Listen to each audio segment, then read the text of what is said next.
Morning Lahore, जाको लाहौर में आप सबको खुश आमदीद कहते हैं जनाब। एक हंसती मुस्कुराती खूबसूरत सी सुबह के साथ मैं हूँ आपकी होस्ट मुनीब आसिफ। नए दिन नई सुबह के साथ और इस दुआ के साथ कि आप लोग इस वक्त जहाँ कहीं होंगे ठीक ठाक होंगे, अपना और अपने इर्द गिर्द जो प्यारे हैं उनका भी ख्याल ज़रूर रख रहे होंगे जनाब।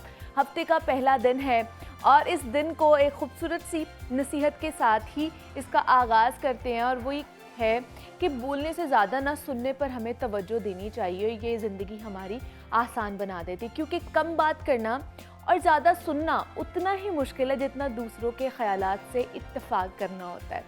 सामने वाले की बात समझने के लिए ना ज़रूरी है कि आप उसे पहले सुने, और जब बगौर उसे सुनेंगे तो यकीनन आप उसका नज़रिया भी समझ सकेंगे। अगर आप चाहते हैं ना कि लोग आपकी बातों को संजीदगी से लें, उसके लिए ज़रूरी ये है कि हम कम बोलें। गुफ्तगू सिर्फ बातचीत नहीं होती है, बल्कि दो लोगों के दरमियान एक तालमेल भी होता है कि उनकी अंडरस्टैंडिंग कितनी है, ये भी होता है। इसमें एक बोलने वाला तो दूसरा सुनने वाला होता है, लेकिन अगर दोनों में एक भी कमी रहे तो गुफ्तगू अधूरी रह जाती है। और अगर आप सिर्फ बात करने के आदी हैं तो सुनने का हुनर भी हमें सीखना चाहिए। कुछ लोग बहुत ज़्यादा बातें करते हैं और उन्हें उस बात से बिल्कुल फ़र्क नहीं पड़ा होता कि सामने वाला उनकी बातों में दिलचस्पी ले रहा है या नहीं ले रहा है। लेकिन क्या आप ये जानते हैं कि ज़्यादा बोलने के बजाय ना ज़्यादा सुनना हमारे लिए फ़ायदेमंद होता है। कई बार हमें अपनी कही बातों पर बाद में जाके शर्मिंदा होना पड़ता है, जो कि बगैर सोचे समझे हम पहले ही बात कर देते हैं और उसका नतीजा जो होता है बाद में ख़ज़ा होता है। फिर हमें समझ आती है कि यार हमें उस टाइम ये बात नहीं करनी चाहिए थी। इसलिए कहा जाता है कि कम बोलें। तो कम बात करना और ज़्यादा सुनना इतना ही मुश्किल है जितना दूसरों के ख़यालात से इत्तफ़ाक़ करना होता है। तो हो सकता है कि आपको किसी के ख़यालात या बातें सही भी ना लग रही हों, लेकिन सुनने वक्त आपको अपने ख़यालात को एक तरफ रखना चाहिए और जो आपके सामने है ना उस पर ख़ास करके तवज्जो देनी चाहिए। जब आप किसी की बात इस तरह सुनते हैं तो आप बातों के दूसरे पहलुओं को भी देख पाते हैं, जिससे आप दूसरों के जज्बात आसानी से समझ सकते हैं। और अगर आप इस आदत को अपना लेना अपनी ज़िंदगी में, तो पहले आपको कम बोलना सीखना होगा। मतलब बोलना चाहिए, लेकिन इतना भी ज़्यादा बोलना नहीं चाहिए कि आप इतना बोलें कि अगला फिर तंग आ जाए आपको कि मैं इसको कितना सुनूं, ये तो मेरी सुनता ही नहीं है। तो इसलिए सुनने की आदत भी हमें अपनानी चाहिए। बोलें, लेकिन दूसरों को भी बोलने का मौका हमें देना चाहिए। बहुत से लोग हैं, बहुत बातें करते हैं और वो नेक्स्ट पर्सन को मौका ही नहीं देते हैं कि वो भी अपने दिल की बात कर सके,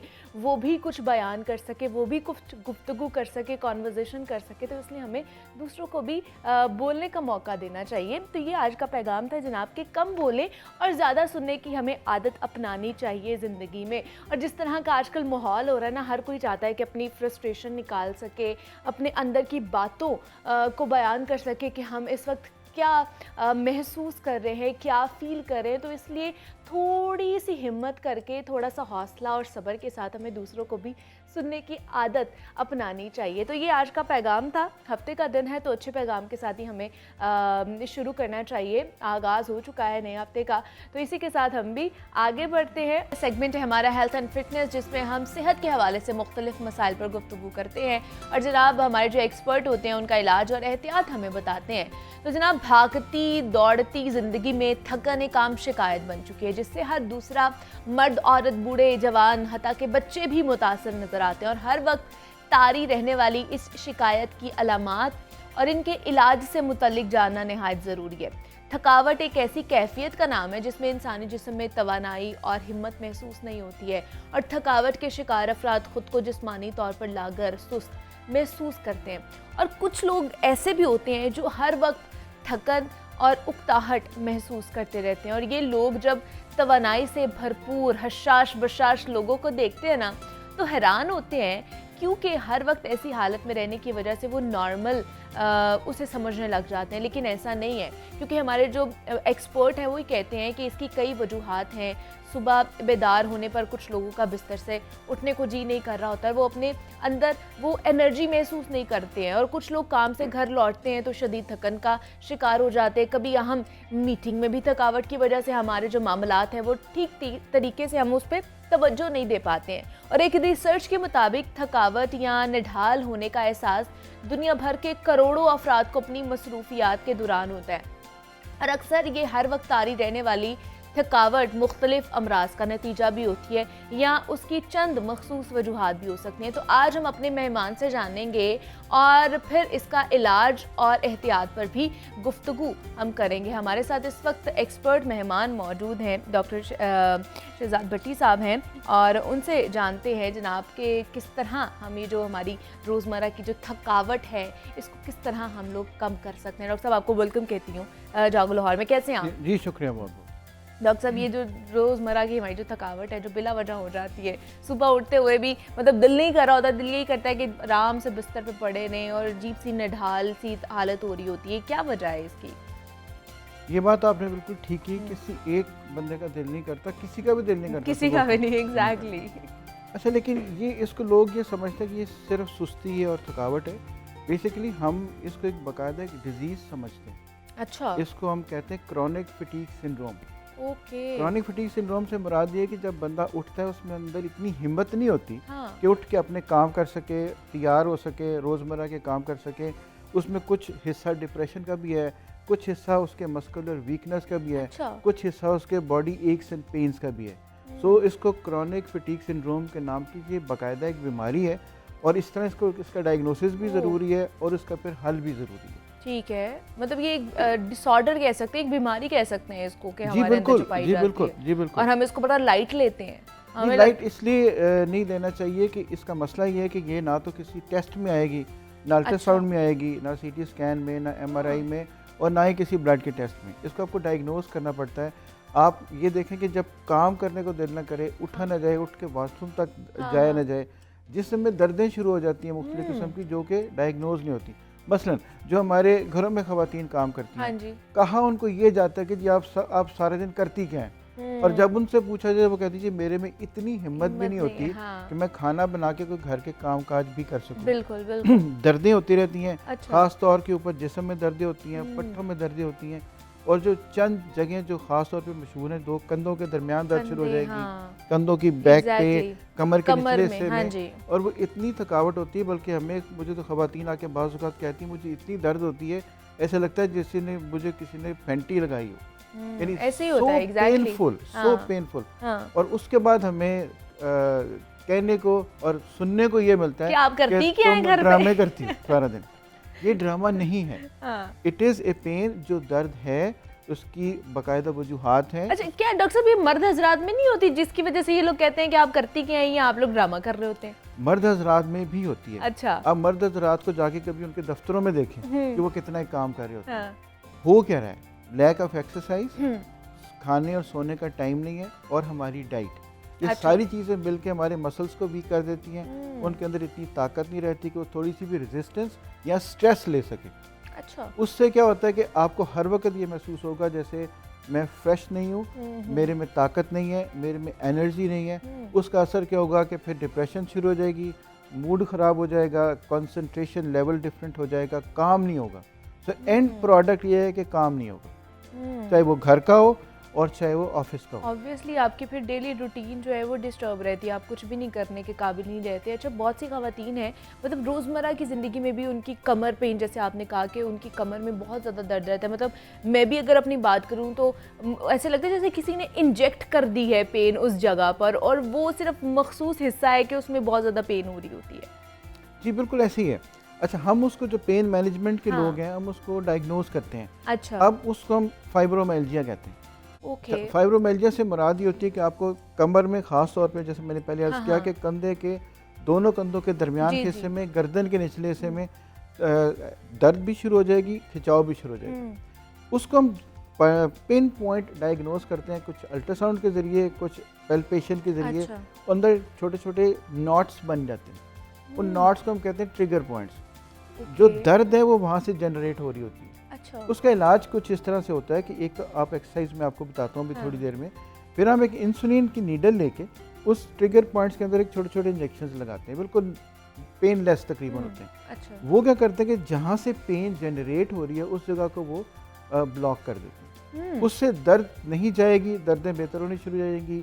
थोड़ा सा मसाज बताएंगे आपको, ये बताएंगे कौन सी डाइट लेनी है, कौन सी डाइट नहीं लेनी है, और थोड़ी सी एक्सरसाइज। अच्छा। और ये सारी दर्दें बहुत बेहतर हो जाती हैं। आप फ्रेश फील करेंगे। फिर थोड़ी सी आपकी लाइफस्टाइल मॉडिफिकेशन है। और जैसे मैं सबको कहता हूँ कि आपने अगर ज़िंदगी में कमर दर्द से बचना है, you should always sit with your back straight. अगर आपकी कमर सीधी है, आप बैठे हैं, चाहे आप 6 घंटे भी बैठे रहेंगे, आपको कुछ होगा नहीं। और नंबर 2, सिर्फ ये करें, आधा पौना घंटा बैठ के थोड़ी देर उठें, एक चक्कर लगाएं, आगे दोबारा बैठ जाएं। ठीक है। तो सारे मसल जो होते हैं उनकी ब्लड सप्लाई बहाल हो जाती है, थकावट भी कम होगी, कंसंट्रेशन भी बेहतर रहेगी और दर्द भी बेहतर होगी। तो ये बाकायदा बीमारी है which is diagnosable and which is treatable. हम उसको ट्रीट कर सकते हैं। ठीक है। अच्छा, हमें मतलब थोड़ी सी भी दर्द हो जाती है ना, बॉडी पेन हो रही होती है या इस तरह मसल खिंचाव आ रहे होते हैं, तो हम लोग मेडिसिन की तरफ ज़्यादातर जाते हैं, हम एक्सरसाइज की तरफ या हम इस तरह की थेरेपीज़ की तरफ नहीं जाते हैं। हमें होता है कि पेन किलर खा लेंगे, थोड़ी देर में आराम आ जाएगा और हम लोग दोबारा अपने रोज़मर्रा की चीज़ों में मसरूफ़ हो जाएंगे। तो मेडिसिन का भी कितना असर होता है कि हमारी जो पेन्स है वो वापस आ रही होती हैं? देखिए, ये हमारा जनरल एक समझे मिजाज बन गया। अब हमारे पास डायबिटिक पेशेंट्स आते हैं, वो कहते हैं जी अच्छा हम ये करते हैं कि आज इतना मीठा खा लेते हैं, उसका असर ये होगा कि हम अपनी इंसुलिन की डोज बढ़ा के ठीक कर है। लेंगे। मेरे पास बेशुमार खवातीन और मर्द हज़रात आते हैं, वो कहते हैं डॉक्टर साहब कोई गोली दे दें कि मेरा वजन कम हो जाए। इसका मतलब ये हुआ कि हम में से कोई भी बंदा मेहनत करने को तैयार नहीं करना चाहता। हाँ। जो मेडिसिन का रोल डेफिनेटली है, लेकिन मेडिसिन का रोल बेसिकली सपोर्टिव है। अच्छा। क्योर नहीं है। मेडिसिन आपको सपोर्ट कर सकती है कि आपको दर्द ना हो, कि उस वक्त ही दर्द बंद हो जाए, दर्द की शिद्दत में कमी हो जाए, लेकिन मेडिसिन आपको मुस्तकिल आराम नहीं देगी। मुस्तकिल आराम के लिए आपको खुद मेहनत करनी पड़ेगी। चंद चीज़ों से, मसलन कैफ़ीन है, जो फिज़ी ड्रिंक्स हैं, जो हाई कार्बोहाइड्रेट्स हैं, जैसे हम जो मुख्तलिफ फास्ट फूड में जाते हैं वो चीज़ें, इन चीज़ों को कम करना होगा, इन चीज़ों को छोड़ना होगा, अपने खाने और सोने का टाइम बेहतर करना होगा और थोड़ी सी एक्सरसाइज ऐड करनी होगी। कुछ ना करें, सबसे बेहतरीन एक्सरसाइज जो है वो वॉक है। जो स्विमिंग कर सकता है, जिसको अल्लाह ने तौफीक दी है, कोई गेम कर सकता है, ठीक है। कुछ नहीं कर सकते, हम वॉक तो कर सकते हैं, घर के अंदर भी, घर की छत पे भी, गली में भी, कमरे में भी वॉक तो कर सकते हैं। वो ही करने तो आपके मसल्स बेहतर होना शुरू हो जाएंगे। और बाकी थोड़ी सी डाइट, जैसे मैंने आपसे अर्ज किया, अगर कोई किसी को नट्स मिल सकते हैं, घर में सब्जियां बनती हैं, थोड़ा सा गोश्त मिल जाता है, लेकिन ये जितनी भी हाई कार्बोहाइड्रेट डाइट्स हैं, ये हमारे मसल्स के लिए, थकावट के लिए, नींद के लिए ठीक नहीं है। मतलब ये जो हम बाहर के ज़्यादातर फूड्स खाते हैं या हम लोग जो बेवरेजेस का इस्तेमाल करते हैं, कैफीन का भी ज़्यादा इस्तेमाल करें, उसकी वजह से भी? जी बिल्कुल। ये लोग जो स्मोकिंग करते हैं, जो लोग ड्रिंक करते हैं, जो लोग यही फास्ट फूड लेते हैं, ये पिज़्ज़ा, ये सारी चीज़ें ठीक नहीं है। अब लोग पूछते हैं हम बाहर जाके करें क्या फिर? अच्छा, अब हमारी बीइंग ए पेन फिजिशियन और बीइंग ए डॉक्टर, एक ही उनको एडवाइस होती है, अगर आपने जाना भी है तो आप बारबेक्यू ले लें वो, और इसके अलावा ये जितनी ग्रेवी वाली चीज़ें हैं, जितने ये जो नान टाइप चीज़ें हैं, इनसे परहेज़ करें। आप खा तो सकते हैं ना, आप हेल्दी डाइट लें, अच्छी डाइट लें, बाहर भी जाएं, खाने भी खाएं, सारा कुछ करें, सिर्फ ये देख लें कि मुझे क्या सूट करता है और मुझे क्या लेना चाहिए और मुझे क्या नहीं लेना चाहिए। सिर्फ यही करते रहेंगे तो बहुत सारी दर्दों से भी बचा जा सकता है। और जो की वर्ड है, पानी का इस्तेमाल ज़्यादा।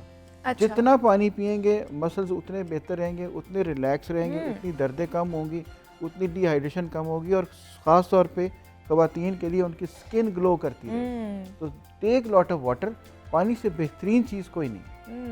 बिल्कुल ऐसे ही है। मतलब अगर आप ये सोच लें ना कि पानी आपकी स्किन के लिए कितना अच्छा है, तो मेरे ख्याल से हर जो औरत है ना, वो पानी का इस्तेमाल ज़्यादा से ज़्यादा करे, लेकिन ज़्यादा पानी भी नहीं पीना चाहिए। मतलब 8 से 10 गिलास ठीक है एक दिन में। अच्छा, दूसरे डॉक्टर साहब, जो आपके पास पेशेंट्स आते हैं, वो किस तरह की दर्दों के साथ ज़्यादातर अमूमन आते हैं? मर्द हजरात किस तरह की आती हैं और औरतें किस तरह की दर्दों के साथ आती हैं? ज़्यादातर जो हमारे पास आते हैं, जो जवान लोग हैं, और वो कमर की दर्द के साथ, ये गर्दन की दर्द के साथ, कमर के निचले हिस्से की दर्द के साथ, और जो बुज़ुर्ग हजरात हैं, उनकी अक्सरियत जो है वो घुटनों के दर्द के साथ आती है, या फिर ये शोल्डर पेन होती हैं, फ्रोजन शोल्डर के साथ आते हैं। तो लेकिन जो मसल पेन है, जो बैक एक है, ये सब में कॉमन है। ये 18 साल से लेके 80 साल तक के उम्र के हजरात, मर्द हजरात, सब में है।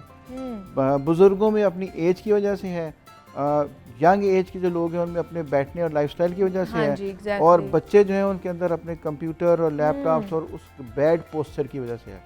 सो इत्तेफाक और हैरत की बात यह है कि 18 साल का बच्चा भी आता है और 80 साल के बुजुर्ग भी आते हैं विद ऑलमोस्ट सिमिलर कंप्लेंट्स। अच्छा। कॉज कैन बी डिफरेंट, और लेकिन बात वही हो जाती है। अब जैसे हमारे वो लोग जो अपने आप को कहते हैं हम जिम यूज़ करते हैं, हाँ जी। लेकिन जिम के लोग बहुत ज़्यादा आते हैं। अच्छा। होता क्या है कि हम में से ये मेरा ख़ास तौर पे हिदायत है और मशवरा है जिम वालों को कि आपने कोई भी एक्सरसाइज वार्म अप के बगैर नहीं उठानी है। वार्म अप नहीं करेंगे, कोई वज़न उठाएंगे तो वो डिस्क स्लिप कर जाती है, मसल टीयर हो जाते हैं, रप्चर हो जाते हैं, या अपनी हिम्मत से ज़्यादा अच्छा। अगर आपकी कैपेसिटी 40 केजी की है, अगर आप 80 केजी उठाने की कोशिश करेंगे तो उठेगा नहीं, या उठेगा तो कोई ना कोई मसल डैमेज कर देगा। तो वार्म अप के बगैर कोई एक्सरसाइज नहीं करनी चाहिए।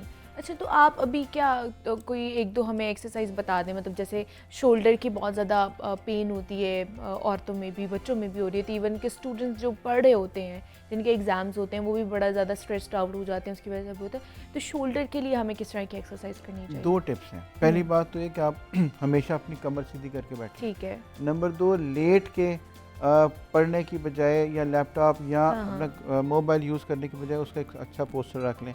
नंबर 3, वो लोग जो बैठ के कंप्यूटर पे लॉन्ग जैसे किसी जो लोग कंप्यूटर का काम ज़्यादा करते हैं किसी भी वजह से, तो उनको ये चाहिए कि उनके आंखों के लेवल के सामने कंप्यूटर हो। स्क्रीन जो है अगर ऊंची होगी या नीची होगी, दोनों सूरतों में गर्दन में दर्द शुरू हो जाएगी। अच्छा। कंधे के लिए तो सिर्फ हम जो अपने स्कूल में पीटी करते थे वो सारी छोटी छोटी एक्सरसाइज वही याद रखें। किसी हाईटेक एक्सरसाइज की ज़रूरत नहीं है। अच्छा। किसी महंगे जिम जाने की ज़रूरत नहीं है। सिर्फ हम जो पीटी वाली एक्सरसाइज थी वही करते रहें, इससे हमारे कंधों की मोबिलिटी बेहतर रहेगी। होता ही है कि जब कंधा मूव करता है तो उसके अंदर एक लुब्रिकेशन एजेंट होता है। हाँ जी। वो उसको मूव करते रहना चाहिए। अच्छा। अगर हम उसको पक्का एक जगह फिक्स कर लेंगे तो वो कम हो जाता है या काम नहीं करता। तो हमारी जैसे कंधे मूव करते रहेंगे उससे वो मोबिलिटी बेहतर रहेगी और दर्दें नहीं होगी। और फिर घूम फिर के फिर रोल आ गया पानी का। पानी अगर आप लेंगे तो उससे आपकी जो तमाम किस्म के जहाँ जहाँ पे पानी इस्तेमाल होता है उसकी लुब्रिकेशन बेहतर रहेगी। और आखिरी बात जो आपने की थी, पानी कितना पीना चाहिए। हाँ जी। ये एक टिप याद रख लें। देखें, जो बच्चा सारे दिन मोटरसाइकिल पे फिरता रहता है धूप में, उसकी पानी की रिक्वायरमेंट मुख्तलिफ है, और जो सारे दिन एसी के सामने बैठे रहते हैं उनकी पानी की रिक्वायरमेंट मुख्तलिफ है। तो कैसे पता चलेगा कि हमें कितना पानी पीना चाहिए? उसके लिए अपने पेशाब या यूरिन पर नज़र रखें। अगर उसका रंग गाढ़ा है, अगर रंग पीला है, या उसकी मिकदार कम है, अच्छा, इन तीनों का मतलब ये हुआ कि हमारी रिक्वायर्ड अमाउंट जो हमें पानी की चाहिए वो हमें नहीं मिल रही। हो सकता है जो बंदा घर में बैठा है उसको 4 गिलास से गुजारा हो जाए, और हो सकता है कि जो बंदा सारा दिन मोटरसाइकिल पे धूप पे फिरता है उसको 4 बोतलें चाहिए हों। तो ये आपने अपनी ज़रूरत के मुताबिक उसके ऊपर नज़र रखनी है। इन 3 चीज़ों पे नज़र रखेंगे तो आपको पता चल जाएगा कि मुझे मेरी बॉडी को कितने पानी चाहिए, और वो पूरा करना चाहिए। आपकी बेतहाशा दर्दें, जिसमें ये फाइब्रोमियाल्जिया, क्रॉनिक फटीग, अच्छा, जोड़ों की दर्दें, स्किन से लेके हर चीज़ ठीक हो जाएगी, बेहतर हो जाएगी। अच्छा, रात को भी डॉक्टर साहब हमारा जो सोने का पोस्चर है, या हमारा जो तकिए होते हैं उनकी वजह से भी मतलब कंधे दर्द हो रहे होते हैं कि मतलब सुबह उठते हैं तो हमारे कंधों में अजीब सी दर्द महसूस हो रही होती है। तो रात को भी क्या किस तरह की चीज़ें या क्या पोस्चर होना चाहिए फिर हमारा? अच्छा, मैं ये देखता हूँ कि हमारे अक्सर लोग तो फ़ोन देखते देखते सो जाते हैं। हाँ, एग्जैक्टली। फ़ोन देखने का मतलब ये कि आपने गर्दन के नीचे 3 या 2-3 तकिए रखे होते हैं, या आपने बेड के साथ टेक लगाई होती है, और रात को फ़ोन कहीं गिर जाता है और बंदा उसी तरह सो जाता है। हाँ। ये सबसे ख़तरनाक चीज़ है। ये आपके गर्दन के एंगल्स को भी ख़राब करेगी, और आपके जो दर्दें भी शुरू हो जाएंगी, खिंचाव भी शुरू हो जाएगा, और सुबह उठेंगे तो फ्रेशनेस भी कैसी आएगी जब नींद ही पूरी नहीं होती। तो उसके लिए तरीका यही है कि आप अपने 1 या 2 तकिए जो अपनी बॉडी पोस्चर के हिसाब से बहुत ज़्यादा हार्ड और बहुत ज़्यादा नरम ना हो, वो लें, और चाहे सीधा सोएं या किसी करवट पे सोएं, लेकिन आप सोएं इस तरह से कि आपको कंफर्ट लेवल आप ठीक रहें।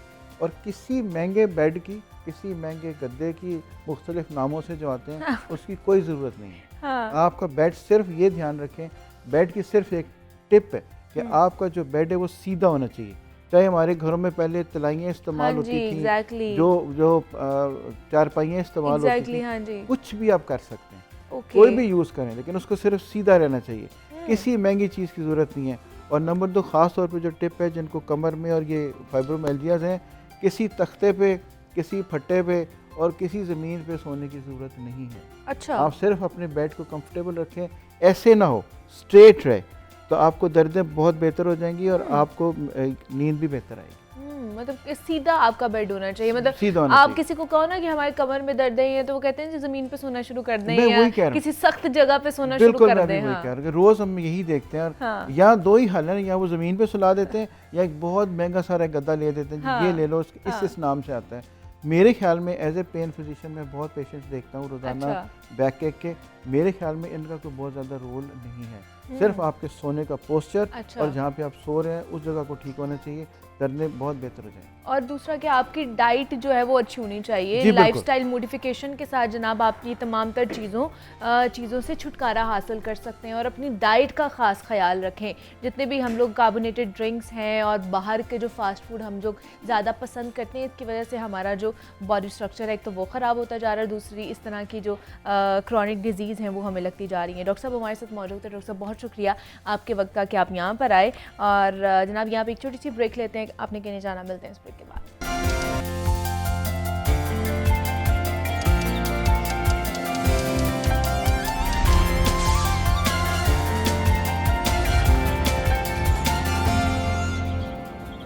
वेलकम बैक टू जागो लाहौर। जनाब अब कुछ बात हो जाए मुल्क की सियासत की और ख़ास करके शहर लाहौर की। नाजरीन, जब लाहौर का जिक्र आता है ना तो सबसे पहले तमाम नज़रें ज़मान पार्क की जानिब मरकूज़ होती हैं। वज़ीराबाद हमले के बाद इमरान खान के ज़मान पार्क रहने के हवाले से और ज़मान पार्क हर वक्त एक जलसागाह मंजर पेश कर रहा होता है, और पिछले कई दिनों से हम देख रहे हैं कि पीटीआई कारकुनान की बड़ी तादाद ज़मान पार्क के बाहर मौजूद है, जबकि इमरान खान और पीटीआई की मरकज़ी क़यादत सर जोड़े वहाँ पर सियासी दावपेश में भी मसरूफ़ है। तो आज बड़ी अहम डेवलपमेंट होने जा रही है कि रैली की कॉल दी गई है। इस हवाले से जनाब क्या तैयारियां इस वक्त कर ली गई हैं, हमारे साथ इस वक्त मौजूद हैं, टेलीफोन लाइन पर मौजूद हैं लियाकत अंसारी साहब हैं, नुमाइंदा लाहौर न्यूज़ हैं। ज़मान पार्क से हमें अपडेट करेंगे कि वहाँ की क्या सूरत हाल है, बराह रास्त हमें वहाँ से अपडेट करेंगे। लियाकत साहब बताइएगा क्या सूरत हाल आप देख रहे हैं और रैली की तैयारियाँ मुकम्मल कर ली गई हैं वहाँ पर? मुनीबा, आपने बिल्कुल दुरुस्त कहा कि सबकी नज़रें ज़मान पार्क पर हैं, तो इमरान खान के परस्तार हों या फिर सियासी मुखालफिन हों या फिर निगरान पंजाब हुकूमत हो या वफाकी हुकूमत, सबकी नज़रें ज़मान पार्क पर ही हैं कि इमरान खान क्या हिकमत अमली इख्तियार करता है और उसका किस अंदाज से जवाब दिया जाना है। आज 2 बजे इमरान खान जो है वो ज़मान पार्क से रैली की क़यादत करेंगे, जिसका रूट जारी कर दिया गया है, और गुज़श्ता रात जो है वो डिप्टी कमिश्नर लाहौर ने तहरीरी तौर पर इजाज़त दे दी है, लेकिन उसमें मुख्तलिफ 25 शराइत आयद की गई हैं जिनका ख्याल रखना पीटीआई की क़यादत की ज़िम्मेदारी होगी, और 5:30 बजे तक ये रैली जो है इसको ख़त्म करना होगा। जो रूट की बात की जाए तो ज़मान पार्क से निकलने के बाद ये रैली जो है गड़ी शाहू में अलामा इकबाल रोड जाएगी, उसके बाद रेलवे स्टेशन पहुँचेगी, इसी तरह जो है वो सर्कुलर रोड, मौची गेट और दाता दरबार पहुंचकर ये अख्ताम पजीर होगी। सर्कुलर रोड के हवाले से ये इतलात हुकूमती इदारों को मिली थी कि वहाँ पर सिक्योरिटी थ्रेट है, इसलिए वहाँ पर मार्केट्स जो हैं वो 2 बजे के बाद बंद करवा दी जाएंगी। इस रास्ते में जो रूट का है इसमें तमाम जो वो स्कूल हैं उनके बच्चों को भी 12 बजे तक जो है वो तातील छुट्टी करवा दी जाएगी और स्कूल को भी बंद कर दिया जाएगा, क्योंकि रैली की वजह से अगर ट्रैफिक जैम होती है तो वालिदैन को परेशानी का सामना ना हो। इमरान खान के साथ साथ शाह कुरैशी, असद उमर, फवाद चौधरी और दीगर पार्टी के सीनियर रहनुमा इस रैली में शरीक होंगे। 2 दफ़ा ये रैली पोस्टपोन की गई, पहले 8 मार्च को होनी थी, उस दिन 144 को इम्पोज किया गया और फिर पीटीआई और पुलिस के दरमियान एक तसादम हुआ, जिसके नतीजे में ज़िले शाह जो है पीटीआई का कारकुन वो शहीद हुआ, और बाद अज़ां मालूम हुआ पुलिस की तहकीकात में कि वो हादसे के नतीजे में जाँ बहक हुआ। और दूसरी जो रैली थी वो कल रखी गई थी 12 मार्च को।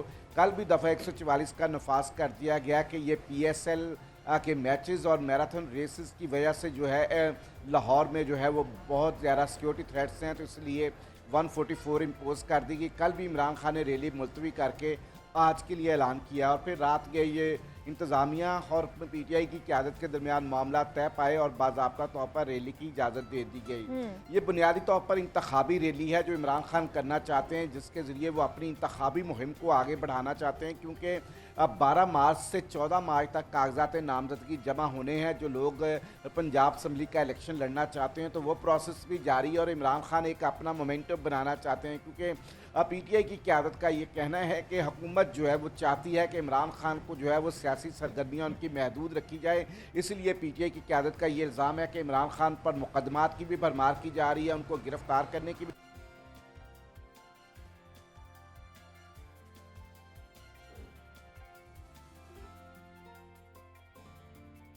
लियाकत अली से राब्ता बहाल करते हैं और जिस तरह वो बता रहे थे कि जनाब आज ज़मान पार्क से दोपहर 2 बजे रैली निकाली जाएगी और इमरान खान ख़ुद इस रैली की क़यादत करेंगे।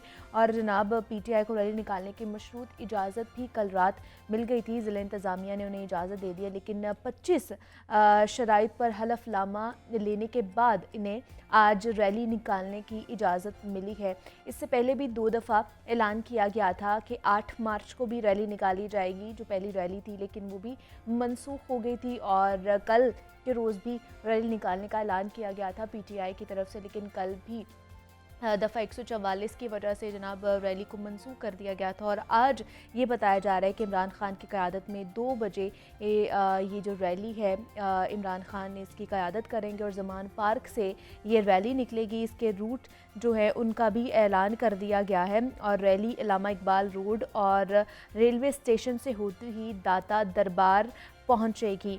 और मज़ीद क्या अहवाल है, हसन रज़ा डिप्टी ब्यूरो चीफ दुनिया मीडिया ग्रुप हमारे साथ मौजूद हैं, उनसे जानते हैं। हसन, बताइएगा, आज रैली निकाली जाएगी 2 बजे ज़मान पार्क से और इमरान खान ख़ुद इसकी क़यादत करेंगे, क्या कहेंगे इसके ऊपर आप और क्या आपके पास अपडेट्स हैं इस हवाले से? देखें, ज़िला इंतज़ामिया ने 25 शराइत पर जो है वो लगाते हुए साथ उसको मद्देनजर रखते हुए इनको इजाजत दी है कि ये 25 शराइत पूरी करें और उस पर जो है उसके मुताबिक आप रैली निकाल लें। और बाकायदा तौर पे जो 25 शराइत है उसमें जो बड़ी बड़ी शिक है वो मैं आपको बता देता हूँ कि उन्होंने वाज़ा तौर पे कहा है कि 5:30 बजे तक आपने रैली का इख्तिताम करना है। अच्छा। कहीं पर आपके इस्तकबालिया कैंप नहीं लगेंगे और अदलिया और अदारों के खिलाफ तहरीर की इजाजत नहीं होगी। सिक्योरिटी को बेहतर बनाने के लिए जो भी फोकल पर्सन होंगे या रजाकार होंगे वो ज़िला इंतज़ामिया और पुलिस और ट्रैफिक के साथ ताउन करेंगे। और साउंड सिस्टम की जो है वो जो इस्तेमाल जो मुतलका कानून है शायद 2017 का है या 15 का, उसके मुताबिक अमल दरामद करेंगे। ये दोनों ने क्लियर लिख दिया। और अगर किसी जगह नुकसान होता है या किसी की जान को खदशा या प्रॉपर्टी को कुछ नुकसान हुआ तो उसकी जिम्मेदार भी पीटीआई जो है वो मुतलका इंतज़ामिया होगी।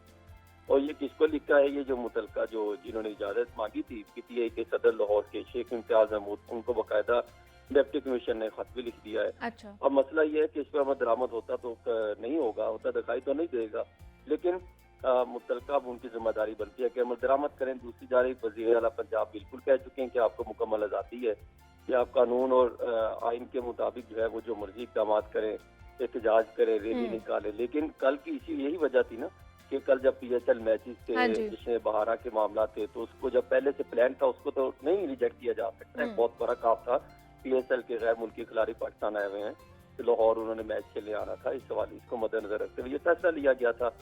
पाकिस्तान तरीके इंसाफ ने ये कल अच्छा फैसला लिया कि कल उन्होंने नई रैली निकाली। ऐसे न्याय को दौरा बॉक्स खुलना था, न्याय इशू बनना था, कोई खुदा ना खासा कोई किसी की जान को नुकसान न हो जाता, प्रॉपर्टी को नुकसान होता, कोई इशू बनता तो उससे नुकसान जो है वो हमें ही जो होना था, हमारी रियासत को ही होना था। तो अच्छा किया साबिक प्राइम मिनिस्टर इमरान खान साहब ने ये फैसला लिया और आज रैली निकाल रहे हैं।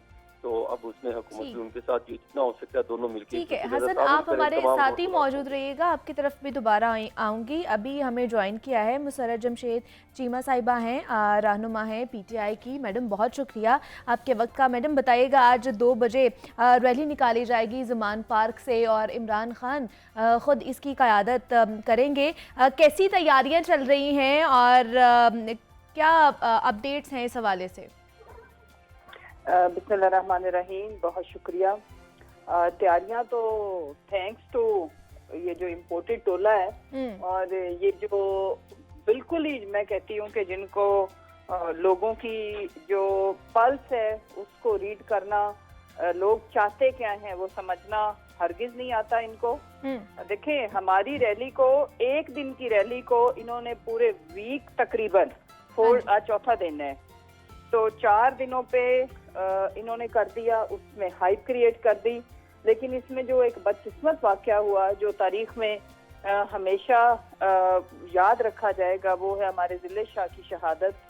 काश वो ना होता तो बेहतर था, लेकिन इन लोगों ने जिस तरह से बर्बरियत के साथ हमारे उस मासूम को शहीद किया, कभी इनको ना अल्लाह माफ करेगा ना कौम माफ करेगी। तो आज रैली इंशाल्लाह आप देखेंगे कि खान साहब खुद इसकी क़यादत करेंगे। अवाम का जमे गफीर ऑलरेडी जैसे जैसे इन्होंने नालायकों के टोले ने और तजर्बाकार टीम ने हमारे पे जुल्म ढाए 8 मार्च को, तो उसके बाद मुल्क भर से क्या GB, क्या कश्मीर, क्या पूरे पाकिस्तान से सॉलिडारिटी शो करने के लिए अपने कायद के साथ और जिले शाह के साथ लोग पहुंचे हैं पूरे पाकिस्तान से। हमारे तो यहाँ पे हजारों की तादाद में लोग ऑलरेडी मौजूद हैं। हाँ जी। कल भी अल्लाह का शुक्र है कि खान साहब ने विजडम से काम लिया, अक्ल से काम लिया और एक स्टेट्समैन की तरह उन्होंने अपने कौम का और लॉ एंड ऑर्डर को जो कंट्रोल कर रहे थे, ज़ाहिर उन्होंने रेंजर्स भी बुला दिया और पुलिस का सोचा कि आपस में तसादुम ना हो, क्योंकि एक टोला है जो ऊपर फैसले करता है, वो ये चाहता है कि पाकिस्तान के अंदर इस तरह के का माहौल बनाया जाए कि इलेक्शन को अवॉइड किया जा सके। लेकिन इंशाल्लाह हम इनको ऐसा कोई मौका नहीं देंगे। यही वजह है कि हमने बारहा अपने कारकुनान को, ज़ाहिर लोग जज्बाती थे स्पेशली जिले शाह की शहादत के बाद, और फिर उसका FIR भी हमारे ऊपर कर दी गई और जो इंतकामी कार्रवाइयों का सिलसिला जारी है। अरसलान ताज, हमारा भाई अरसलान ताज घुमन, उसको जिस तरह से कराची से उठाया गया नामालूम अफराद में, कराची से भी ये डर गए कि वो लोग, क्योंकि वहां से भी ज़ाहिर पहुंच रहे थे। हमारे जो अली जैदी साहब हैं उनके घर पे रेड की गई। पूरे मुल्क में इन्होंने इंतकामी कार्रवाइयों का सिलसिला जारी रखा हुआ था, लेकिन उसके बावजूद जो कल मैंने लोगों का जोश और वलवला देखा, कल पूरे लाहौर में कर्फ्यू था वैसे बाय द वे, जब तक खान साहब ने रैली को अगले दिन पे नहीं डाला। मैं खुद जो सारे रास्ते बंद थे, तो पाइप है नहर के ऊपर पुल, चुके इन्होंने इसके ऊपर कब्जा किया हुआ था, तो उसको जिस तरह से क्रॉस करके हम पहुंचे हैं हमें ही बताए। तो कहने का मकसद ये है कि जज्बा, लेकिन मैडम 25 शराइत पर हलफनामे के बाद ये इजाजत दी गई है, तो उसके ऊपर भी तो अमल दरामद होगा ना। की रैली नहीं निकली होगी, उसमें मजीद वो कहते हैं ना रूह डालने के लिए, मजीद जज्बा डालने के लिए इन्होंने ये जो इंतकामी कार्रवाइयाँ की हैं और जो जिले शाह की शहादत है उसके लिए आज देखेंगी कि आप प्रोटेस्ट के तौर पर भी और सॉलिडारिटी के तौर पर भी आज पूरे लाहौरिये निकलेंगे इंशाल्लाह, जिंदा दिल लाहौरिये और बाज़मीर लाहौरिये इंशाल्लाह। लेकिन 5 बजे आपने ये रैली इख्तिताम भी इसका करना है, क्योंकि ये शराइत में शामिल है। दूसरा मैडम, हमारे साथ डिप्टी ब्यूरो चीफ दुनिया मीडिया ग्रुप हसन रजा भी मौजूद हैं, वो भी आपसे सवाल करना चाह रहे हैं। जी हसन। मैडम बिल्कुल, ये शराइत जो 26 लगा दी हैं, जिले इंतजामिया ने बाकायदा आपसे हेल्प भी ले लिया, शेख इम्तियाज साहब ने हेल्प देने दिया, फिर उसके बाद उन्होंने नोटिफिकेशन जारी किया और इस पर आप कैसे अमल दरामद करेंगे। उन्होंने कहा कोई इस्तक़बालिया कैंप नहीं लगना, कोई डंडे चोटे नहीं लेकर आएंगे। और दूसरा, कल FIR भी दर्ज कर दी कि इमरान खान साहब और डॉक्टर यासीन राशिद साहिबा और दीगर फारूक हबीब, फवाद चौधरी के खिलाफ कि उन्होंने जिले शाह के कत्ल को छुपाया है, इसको आप कैसे देखती हैं? वो तो मज़ाक़ा खेज है कि पहले 302 की FIR खान साहब के अगेंस्ट और यही लीडरान उनके अगेंस्ट की गई। उसके बाद उसको जब इनको पता चला कि वो इनका झूठ पिट गया बुरे तरीके से, अवाम के पास जो फुटेजेस और जो एविडेंस मौजूद था, तो फिर इन्होंने जो एक नई स्टोरी, वो एंगल अंकल वाला एंगल आपने सुना ही होगा, तो हादसे का एंगल दिया गया।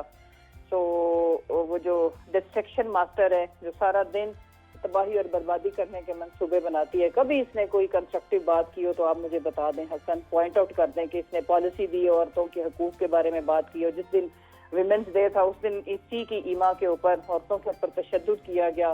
कश्मीर और फलस्तीन के मनाजिर यहाँ पे लाहौर के अंदर आपने देखा, माओ बहनों के दुपट्टे उतारे गए, लोग औरतों के कपड़े फाड़े गए, एक्सपायर्ड शेलिंग की गई।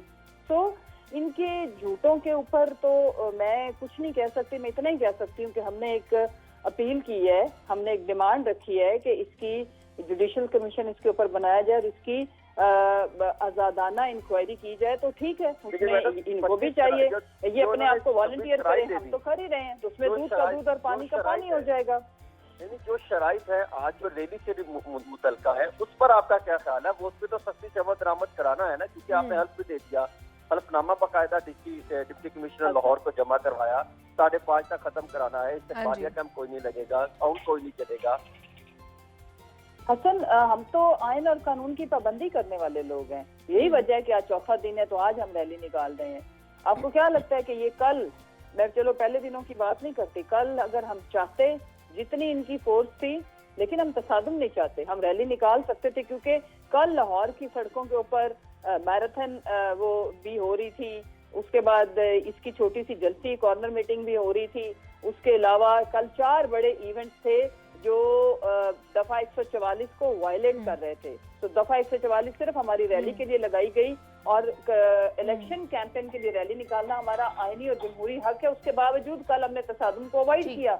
तो हम तो आइन और कानून की पाबंदी करने वाले लोग हैं। अगर हम ये हल्फ ना भी देते तो हम इसके ऊपर अमल पैरा होते। और खान साहब की जो हमें सबको सीखना चाहिए वो ये है कि वो कभी तहश में आके कानून तोड़ने की या जज्बाती हो कि जितना मर्जी जुल्म ढाया जाए, वो कानून और आइन के खिलाफ बात नहीं करते।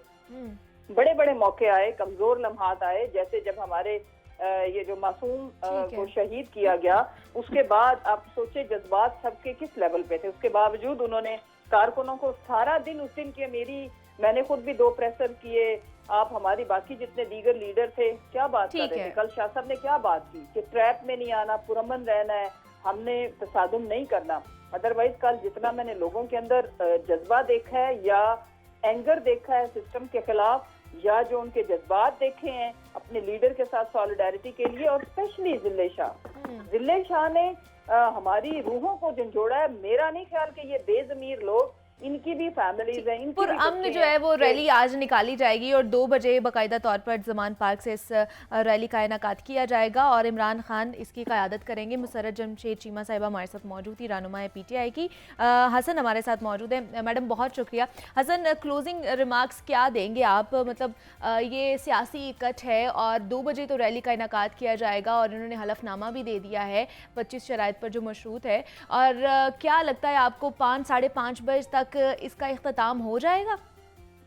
मेरे ख्याल में ये 5:30 बजे तक रैली इख्तिताम पजीर नहीं होगी। अच्छा। और क्योंकि जब इमरान खान साहब निकलेंगे तो उनके साथ अच्छी बड़ी तादाद निकलेगी। कल भी हमने देखा एक बड़ी तादाद वहाँ पर पहुंची जब उन्होंने रैली का ऐलान किया। हजारों अफराद वहाँ पर मौजूद थे जमान पार्क के बाद, और इनको नजरअंदाज तो नहीं किया जा सकता जो हकाइक है।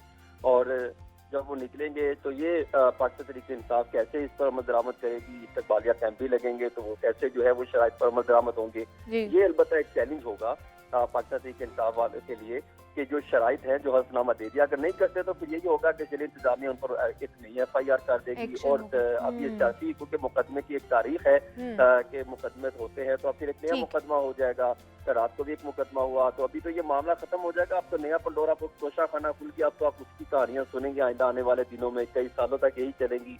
कौन तोशा खाना लूट के ले गया, किसने कहाँ से जो है वो बहती गंगा से हाथ धोए, क्या क्या कर खा पी के, ये तो मामला तो अब बहुत छोटा रह गया। ठीक है जी। हसन रज़ा, डिप्टी ब्यूरो चीफ दुनिया मीडिया ग्रुप हमारे साथ मौजूद थे और ये सियासत के हवाले से हम बात कर रहे थे। आज जो रैली निकाली जाएगी उस पर डिटेल में गुफ्तगू की है। हसन, आपका बेहद शुक्रिया। यहाँ पे छोटी सी ब्रेक लेते हैं, मिलते हैं इस पर।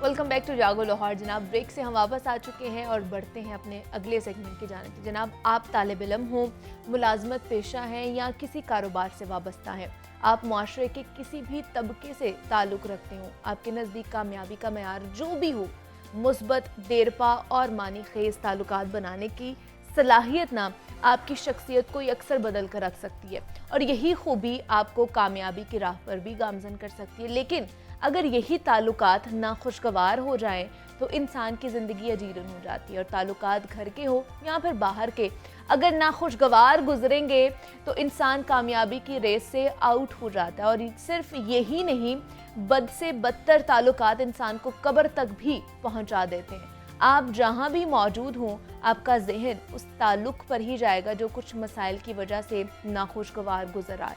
इस सूरत हाल में ना तो इंसान कोई क्रिएटिव काम कर सकता है और ना ही वो प्रोडक्टिव काम कर सकता है। ताहम इस कैफियत से कैसे छुटकारा हासिल किया जा सकता है, ताल्लुकात की अहमियत क्या है और इनको कैसे निभाया जाए? ऐसे और भी बहुत से सवालात हैं जो आज हमने करने हैं। हमारे साथ इस वक्त मौजूद हैं मेहमान हैं, लाइफ कोच हैं सैयद इजाज़ बुखारी साहब हमारे साथ इस वक्त मौजूद हैं। इजाज़ साहब, आपको वेलकम कहती हूँ जागो लाहौर में। कैसे हैं आप? अल्हम्दुलिल्लाह, आप खैरियत से? मैं भी बिल्कुल ठीक ठाक। इजाज़ साहब, ताल्लुकात हमारे जो हम बनाते हैं, एक तो हमारी फैमिली होती है जो अल्लाह की तरफ से हमें मिली होती है, बाकी जो ताल्लुकात हैं कितनी अहमियत है इनकी हमारी ज़िंदगी में और हमारी कामयाबी में इनका कितना किरदार होता है? जी, वो एक शायर ने बड़ी खूबसूरत बात की थी कि अगर वो पूछ ले मुझसे तुम्हें किस बात का गम क्या बात है, तो फिर किस बात का गम है अगर वो पूछ ले हमसे। बुनियादी तौर पर ज़रूरत ये है समझने की हर एतबार से कि अगर कोई भी मेरे लिए अहम इसलिए है कि मैं अपनी नज़र में अपने लिए अहम हूँ तो फिर सारे ताल्लुकात दुरुस्त हो जाते हैं। सही। हम अक्सर कुर्बानी के अजीब जज्बे से लबरेज होते हैं जिसमें हम दूसरों का ध्यान रखते हुए अपने आप को कहीं दूर परे कर देते हैं। हाँ जी, exactly. जब आप अपना ख्याल रखेंगे अपने अमन का, मेरे इसके ऊपर एक आर्टिकल भी है कि मैं अमन में तो सब अमन में, तो मुझे अपने अमन का ख्याल रखना है तभी मैं अपने मामलात को दुरुस्त कर सकता हूँ। अच्छा। अब जिस तरह आपने फरमाया कि चाहे वो अज़दवाजी ताल्लुकात हों, मियाँ बीवी के हों, वो बहन भाइयों के साथ हों, बाकी लोगों के साथ हों, अब जिसने ठीक रखना है उसका ठीक होना ज़रूरी है। अब मिसाल के तौर पर मुझे अपनी वाइफ के साथ ताल्लुकात अच्छे रखने हैं, बहन भाइयों के साथ रखने हैं, कोलीग्स के साथ रखने हैं, मेरा जो कोई इदारा है सबॉर्डिनेट्स के साथ रखने। तो अगर मैं हर वक्त, बल्कि मैं लोगों से कहता हूँ कि जो अड़े रहते हैं यही तो हैं जो सड़े रहते हैं और हमें इस बात को समझने की ज़रूरत है कि हमने अड़ना नहीं है, कहीं चलते रहना है बहाव के साथ साथ। जब आप चलते रहते हैं आपको दिक्कत नहीं होती। दूसरा, आपके मॉर्निंग जो टाइम है सुबह का, उसको रात सेट करती है। मैं अक्सर लोगों से कहता हूँ कि आप अपने घर में रात को इशा के बाद मुख्तलिफ कोनों में या रहमानों या रहीमों का विर्द करके फूंक मारा करें ताकि रहम और रहमानियत उस जगह पर रहे, कहीं ना कहीं किसी एतबार से आपके दिल नर्म रहे एक दूसरे के लिए। अक्सर मैंने ये देखा कि जब मैं चूँकि कपल्स की कोचिंग करता हूँ तो जब एक बीवी आकर खामन से कहती है ना कि मुझे तुमसे कोई बात करनी है और आगे से वो कहे मुझे पता है तुमने क्या बात करनी, तो एक लम्हे को उससे कोई पूछे अगर तुम्हें पता है तो वो पूछ क्यों रही है, वो कह क्यों रही है, इसका मतलब तुम्हें नहीं पता, इसका मतलब तुम उसे उस तरह से सुन नहीं पाए। और ये मर्द का ज़्यादा काम होता है। देखिए, घर जिसका है जिम्मेदार के तौर पर वो मर्द है, उसको देखना होता है। हमारे यहाँ ये जो जिम्मेदार मर्द है, जब वो जिम्मेदारी से उलझ पड़ता है जो उसकी बीवी या बच्चों की सूरत में है, तो वो खुद जिम्मेदारी बन जाता है। उसके बाद फिर वो जब ऑफिस में जाएगा वो अपने कोलीग्स के साथ उसका रवैया दुरुस्त नहीं होगा, वो जब किसी बस में सवार होगा उसके साथ रवैया दुरुस्त नहीं होगा। और हम लोग नॉर्मली देखते हैं मॉर्निंग में ये मोटरसाइकिल बहुत बुरे तरीके से चला रहे होते हैं, ये कहीं ना कहीं से ख़राब होके आ रहे होते हैं, और जो ख़राब होके आते हैं वो ख़राब करके भी आ रहा होता है। और फिर ये क्या होता है कि सवेरे जो छोटा सा जहर एक दूसरे को दे के लोग निकलते हैं, वो सारा दिन पोटली दर पोटली शाम को गठड़ी बन के वापस आते हैं। और उसके नतायज क्या निकलते हैं वो आप हम सब बेहतर जानते हैं, चूँकि इस मुआशरे का हम लोग हिस्सा हैं। इसलिए जितनी भी गाड़ियाँ सड़कों पे चल रही हैं, मेरे इसके ऊपर एक वीडियो लेक्चर पड़ा है मोटरसाइकिल के नाम से। अच्छा। मैं ये कहता हूँ कि रिश्तेदार भी नॉर्मली मोटरसाइकिल वालों की तरह होते हैं कि ये दूसरों को फंसा के खुद निकल जाते हैं और कहीं ना कहीं हम लोग उलझे रहते हैं। तो मेरी आपसे या आपके तवस्सुत से तमाम तर नाजरीन और सामीन से यही गुजारिश होगी कि 30 सेकंड से 45 सेकंड का अगर वक्फा दे दें तो आप रिएक्शनरी मोड से निकल आते हैं। अच्छा। और ताल्लुक ख़राब ही हमारे रिएक्शनरी मोड से होते हैं। हम हर वक्त रिएक्शनरी मोड में, यानी कोई बात करके तो देखा। अभी वो आधी अधूरी बात होती है, हम दरमियान से उचक के अपने हिस्से का मतलब अगले के मुंह पे मारते हैं और उसके बाद ज़िंदगी तबाह बर्बाद होकर रह जाती है। इसलिए हमें उस रिएक्शनरी मोड से निकलने के लिए 30-45 सेकंड कोई भी बात कर रहे हैं आपके ताल्लुकात में, किसी भी नौयत का वो ताल्लुक क्यों ना, 40 मिनट सेकंड 30 सेकंड 40 सेकंड रुक जाइए, सुन लीजिए। अब जब आप जवाब देंगे तो वो जज्बाती जवाब नहीं होगा। यही तो मसला है ना इजाज़ साहब कि हम सुनते ही नहीं है, हम अगले को मौका ही नहीं देते कि वो क्या बोल रहा है, हम उसका पर्सपेक्टिव समझ सकें। हम लोग अपने मतलब का वही मतलब कि लेते हैं, बात लेते हैं और उसके मुंह पे मार देते हैं और हमें लगता है कि यही वो कहना चाह रहा है। देखिए, सुनने की भी तरबियत की ज़रूरत है। और देखें, सुनने की तरबियत कैसे होती है, आप सुनते हैं तो अगले की तरबियत हो जाती है। हम ये कहते हैं कि हम किसी को कहते तुम सुनते क्यों नहीं हो, तुम्हें इस तरह से सुनना चाहिए, और तुम ध्यान नहीं दे रहे मेरी बात पर, देखो तुम्हारे मुंह को क्या हो रहा है। तो तुमने बात करनी। और मुझे तो इस बात का बड़ा यकीन है कि आज कोई भी शख्स अगर कहते हैं कि मुझे सुना जाए, वो सिर्फ सुनना शुरू कर दे, उसे सुनने वाले उसके इर्द गिर्द आ जाएंगे। लेकिन हम लोग नहीं करते, हम लोग सुनाने में बहुत दिलचस्पी रखते हैं। और बीवियों के लिए तो ख़ास तौर पर मैं मर्द हजरात से कहता हूँ कि वो सारा दिन आप ही के इंतज़ार में होती हैं। तो शाम को जाकर आप सुने और उनके मर्ज़ी का टीवी प्रोग्राम उनके साथ बैठ के देखें। कुछ इसके कि आप स्क्रॉल करते रहें, वो फेसबुक को, इन चीज़ों को, वो तो घर का वक्त है, वो तो आपके बच्चों का वक्त है। मुझे याद है वो एक साहब मुझे फरमाने लगे, इट वाज क्वाइट तो मुझे वो फरमाने लगे कि मैं घर जाता हूँ तो शाजी और मेरे तो बच्चे छड़ देंदी है। अच्छा। एंड द मोमेंट मैंने कहा छड़ देंदी का मतलब समझते हैं क्या होता है? कहने लगे वो इसी तरह मेरे ऊपर कैफियत होती है। मैंने कहा ये बच्चे तो, मेरी वालदा मुझे फरमाती हैं, टेंशन रिलीजिंग कैप्सूल्स होते हैं। ये तो अब जितने थके आए आप इनके चेहरों को देखते हैं, आपकी थकान तक दूर होना खत्म हो जाती है। बिल्कुल ऐसे। तो वो इंतज़ाम है। तो अगर आप समझते हैं कि उस रिएक्शनरी मोड से निकलना है रात को, शाम को घर में, तो प्लीज़ ये मैं जितने भी मेरे भाई हैं, ये मर्द हजरात से मैं इनसे गुजारिश करूँगा कि जब घर जाएँ तो वो टीवी टाइम नहीं, वो बीवी टाइम होता है। ठीक है। तो उसको बीवी टाइम के मुताबिक देखने की कोशिश करें, बच्चों के साथ वक्त गुजारने की कोशिश। बच्चे भी आपके अंदर सब्र पैदा करते हैं, बहुत ज़्यादा सब्र पैदा करते हैं, क्योंकि वो ऐसी ऐसी हरकतें, ऐसी बातें करते हैं जिनकी कोई सेंस उस तरह बन नहीं रही होती, लेकिन आप रिलेट कर रहे होते हैं। और जिस तरह बच्चों को देखते हैं, बिल्कुल उसी तरह बूढ़े वालिदैन और बीवी को देखना चाहिए कि आप जिस तरह उनके साथ इंजॉय करते हैं, बहुत बेहतर हो जाते हैं। और अगर वो घर ठीक है, स्पाउस, यकीन मानिए पूरी जिंदगी जन्नत बन जाएगी। जन्नत बन जाएगी। और अगर वो जगह ठीक नहीं है तो जितनी जन्नतें आ जाएं वो सब दोज़ख जैसी लगेंगी। इसलिए उसको ठीक करने की ज़रूरत है। और मॉर्निंग के टाइम बेशक कुछ दिन के लिए थोड़ा फेक करें। ये 10 से 11 दिन सवेरे निकलें, मुस्कुरा के निकलें। वो दोनों, चाहे वो वाइफ घर छोड़ के जा रही हैं सवेरे या साहब छोड़ के जा रहे हैं, मुस्कुराए, एक दूसरे का ख्याल रख के सवेरे बेशक फेक कर लें। 10-11 दिन के बाद हो सकता है वो रूटीन का हिस्सा बन जाए और पूरा दिन कमाल का गुजरेगा। लेकिन नॉर्मली लोग ऐसा नहीं करते। अब देखिए, अब इदारा है, आपका मिसाल कर रहा हूँ, ये कोई भी इदारा हो, हम लोग, हमारा बॉस जो होता है वो आके गेट पे इसलिए नहीं मुस्कुरा के किसी को देखता कि ये छुट्टी मांग लेगा, ये कोई फेवर मांग लेगा, यानी वो कहीं फेवर ना मांग ले, मैं अपने मुंह को बूथा बना लूँ और फिर पूरा दिन उस हिसाब से गुजरता है। अच्छा, ये तो बहुत से लोग हैं जिनके घर में तो ताल्लुकात नहीं सही होते हैं, लेकिन बाहर लोगों के साथ बड़े अच्छे तरीके से, बड़े मतलब खुशगपियाँ भी कर रहे होते हैं और बड़े अच्छे ताल्लुकात होते हैं, लेकिन घर में वो आके एक अलग ही मोड में होते हैं, एक अलग ही पर्सनालिटी उनकी नज़र आ रही होती है। तो ये क्यों इतना तब्दीली हमें देखने को मिलती है बहुत से लोगों में? देखिए, जो लोग इस तरह का ख्याल रखते हैं बुनियादी तौर पर वो ग्लोरीफाइड मुनाफिक होते हैं। अच्छा। क्योंकि देखिए, जो अपनों के साथ अपना नहीं है, वो गैरों के साथ जितना अपना हो जाए, वो वहाँ पर सिर्फ अपने काम की गरज से चीज़ों को देख रहा होता है और कुछ नहीं। अच्छा, कुछ लोग क्या कहते हैं, मैं शाम को ना दोस्तों के पास चला जाता हूँ क्योंकि घर में टेंशन इतनी होती। ये क्या बात हुई भाई? अगर घर में टेंशन है तो तुम जिम्मेदार हो उसको ठीक करने की। टेंशन वाली जगह पर तुम तो छोड़ के चले गए, वो तो नहीं रात को बाहर जाके थड़े पे बैठ सकती जिस तरह तुम दोस्तों के साथ बैठ जाते। नहीं, या मैं अब दोस्तों को भी वक्त ना दूं, भाई सब कुछ अब तुम्हारे बच्चे हैं। और यकीन मानिए, अगर बीवी बच्चों को सही वक्त एक मर्द देना शुरू कर दे, आहिस्ता आहिस्ता चीज़ें ठीक होना शुरू हो जाती हैं। क्योंकि कपल कोचिंग में हम लोग ये चीज़ें बहुत ज़्यादा हमें देखने को मिलती हैं कि हस्बैंड कुछ देर कोशिश करता है और जब उसे उसका मतलूबा नतीजा नहीं मिलता वो हट जाता है। और जब वो हटता है तो फिर क्या होता है, फिर यही होता है, बाहर कुछ लोगों को वो खुश करते हैं, कुछ उसे खुश कर देते हैं, और घर को वो कहते हैं घर वाले ऐसे ही होते हैं, which is not good at all, which is not good at all. मतलब अपने घर पे जो है ना चीज़ें, अपने मामलात जो है वो ठीक रखने चाहिए। यकीनन मैम, है ही वही बुनियाद तो वही है ना। देखिए, मैं पूरे जहान को खुश करता, फिर अगर मेरा घर खुश नहीं है तो फिर मैं कर क्या रहा हूँ? तो मैं ठीक नहीं कर रहा। मैंने देखिए जब हम समझते हैं कि रब्बे कायनात कब्र में हमसे पूछेंगे, तो इसका मतलब पहले तो मुझे अपना जवाब देना है, इसका मतलब मुझे अपना ख्याल रखना है, फिर अपने से जुड़े बहुत करीब के लोगों का ख्याल रखना है, उसके बाद बाकी। देखिए, वज़िल कुर्बा वल यतामा वल मसाकिन, पूरी तरतीब लगी हुई है। सबसे पहले तो हमारे करीब वाले, और सबसे पहले तो हम अपने करीब हैं ना। तो इसका मतलब मैं जो कहता हूँ मेरे पास मैं हूँ, यानी पहले मुझे अपना ख्याल रखना है, फिर मुझे अपनों का ख्याल रखना है, फिर मुझे अपनों का ख्याल रखना है, और मैं सारी दुनिया के साथ हंसता मुस्कुराता फिरूँ और घर आते मेरा मुंह बूथा बन जाए। ये that is not fair at all, that is not fair at all.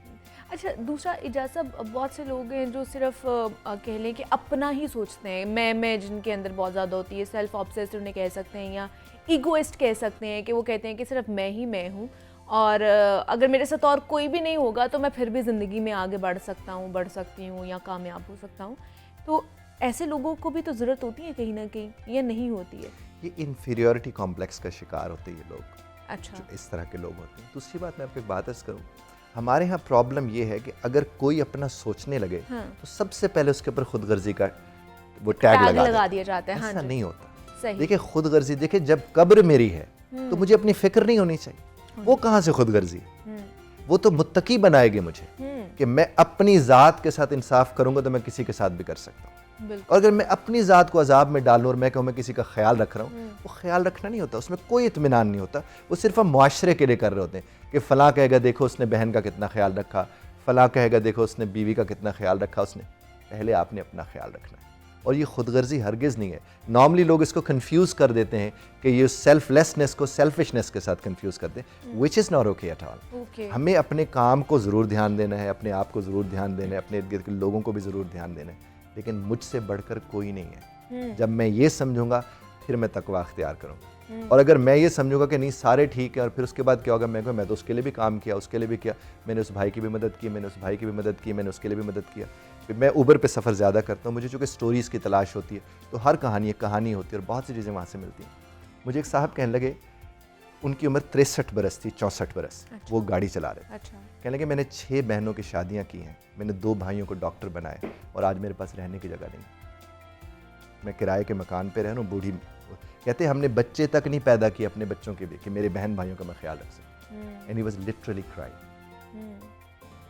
क्या उसके हिस्से में आया? उस वक्त की सिर्फ शाबाशी, वाह जी वाह, भैणा दा बड़ा ख्याल कर दे, भरावां दा बड़ा ख्याल ज़रूर करें, लेकिन पहले आप हैं, ठीक है, फिर कोई और आता है। तो जिसका अपने साथ रिश्ता ठीक होगा, अपने साथ रिलेशनशिप ठीक होगा, उसके सबके साथ रिलेशनशिप ठीक हो सकता है। लेकिन उसका मतलब खुदगर्जी हरगिज़ नहीं है मैम, वो तो कहीं से भी नहीं है। लेकिन हम लोग खुद गर्जी को मतलब वो सेल्फलेसनेस में और सेल्फिश में बहुत ज़्यादा कंफ्यूज हो जाते हैं ना। हमें समझ नहीं आ रही होती है कि थिन सी लाइन होती है इसके अंदर, और उसी को हम क्रॉस कर जाते हैं। ऐसे देखिए, तरबियत तो आपने हमने करनी है। देखिए ये जो आज आपने प्रोग्राम बनाया है, ये एक तरबियत का ही तो है। आपकी अपनी ज़िंदगी में अगर इसकी वजह से कोई तब्दीली आती है तो इसका मकसद यही हम कर सकते हैं। आपसे जुड़े लोगों की ज़िंदगी में तब्दीली आती है, या हमारे कैमरे वाले भाई बैठे हुए हैं, इनकी ज़िंदगी में कोई तब्दीली आती है। आज अगर ये अपने घरों को जाते हैं और बेगम साहिबात इनके कहती है कि बदले बदले मेरे सरकार नज़र आते हैं, तो इसका मतलब यही होगा कि उनकी ज़ात में कहीं ना कहीं वो बात पहुँची है। देखिए बात हम किन की कर रहे हैं? हम हर उस शख्स की कर रहे हैं जिसका खुशी हक है अपनी हुदूद के अंदर रहते हुए। और अगर वो इसको भी वो कहते हैं नहीं नहीं ये तो गल्ला ने जी, गल्ला ही होती है ना, और क्या होता है, बातें ही होती हैं। अब ये जो लाइफ कोच के तौर पर हम चीज़ें देखते हैं, लोग हमारे पास आते हैं, हम बैठते हैं, उनसे बात करते हैं, बातें ही होती हैं। और क्या होता है, पिल्स नहीं होती। हाँ जी, ऐसे ही है।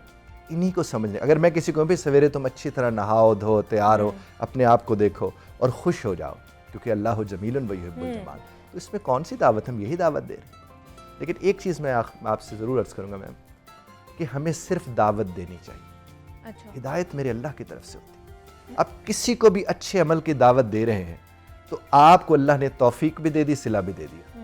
अब अगर वो हिदायत की तरफ नहीं आ रहा, ये तो अल्लाह का काम। तो हम लोग जब किसी को दावत देते हो, हिदायत में दिलचस्पी लेते हैं, फिर हम जज्बाती हो जाते हैं। फिर हमें लगता है इसको समझ क्यों नहीं आ रही।